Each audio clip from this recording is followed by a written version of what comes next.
महादेवीं महाशक्तिं भवानीं भववल्लभां भवातिभञ्जनकरीं वन्दे त्वां लोकमातरम् भक्तप्रियां भक्तिगम्यां भक्तानां कीर्तिवर्धिकां भवप्रियां सतीं देवीं वन्दे त्वां भक्तवत्सलाम् अन्नपूर्णां सदा पूर्णां पार्वतीं पर्वपूजितां महेश्वरीं वृषारूढां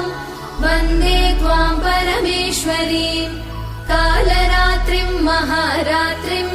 मोहरात्रिं जनेश्वरीं शिवकान्तां शम्भुशक्तिं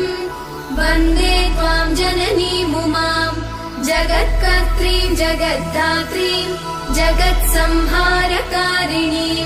मुनिभिः संस्तुतां